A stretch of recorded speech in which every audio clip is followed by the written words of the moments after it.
बारिश और जुगनू। गर्मियों की एक रात थी। बारिश के आने के आसार थे, लेकिन आसमान अब भी सूखा था। गांव के बाहर एक पहाड़ी पर छोटी सी झोपड़ी में नील नाम का लड़का रहता था। नील को रात के अंधेरे से बहुत डर लगता था। हर रात जैसे ही सूरज ढलता, वह खुद को अपने कमरे में बंद कर लेता और अंधेरे से बचने की कोशिश करता। उस रात भी वह अपने बिस्तर पर बैठा खिड़की के बाहर देख रहा था। आसमान काले बादलों से भर चुका था और एक हल्की सी हवा चल रही थी।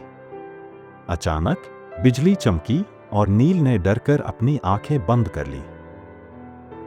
मैं ऐसा कब तक करता रहूंगा, उसने खुद से कहा। मुझे अंधेरे से डर क्यों लगता है? तभी उसे खिड़की के पास हल्की सी टिमटिमाहट दिखी। उसने ध्यान से देखा, वह एक जुगनू था। छोटा सा, हल्का सा चमकता हुआ जुगनू। नील को आश्चर्य हुआ। उसने खिड़की खोली और जुगनू को देखने लगा। तू इतनी रात में बाहर क्या कर रहा है? नील ने हल्के से पूछा, जैसे जुगनू उसे सुन सकता हो। जुगनू टिमटिमाया, जैसे उसका जवाब दे रहा हो। उसी समय हल्की बूंदाबांदी शुरू हो गई।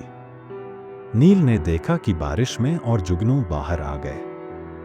वे चारों ओर चमक रहे थे, जैसे अंधेरे का मजाक उड़ा रहे हों। जुगनुओं को देखकर नील के मन में एक ख्याल आया।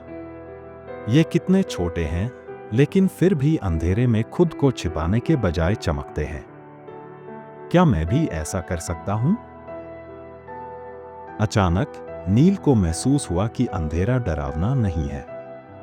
अंधेरा वह कैनवास है जिस पर जुगनू अपनी रोशनी से सुंदर चित्र बनाते हैं। उसने अपनी खिड़की बंद नहीं की, बल्कि बाहर बारिश में जाने का फैसला किया। जैसे ही वह बाहर निकला, बारिश की बूंदों ने उसके चेहरे को छुआ और हवा ने उसे ताजा महसूस कराया। उसने जुगनुओं को ध्यान से देखा। उनकी चमक छोटी थी, लेकिन लगातार थी। उस रात नील ने सीखा कि अंधेरा हमें रोकने के लिए नहीं होता। यह हमारी खुद की रोशनी को पहचानने और उसे चमकाने का मौका देता है।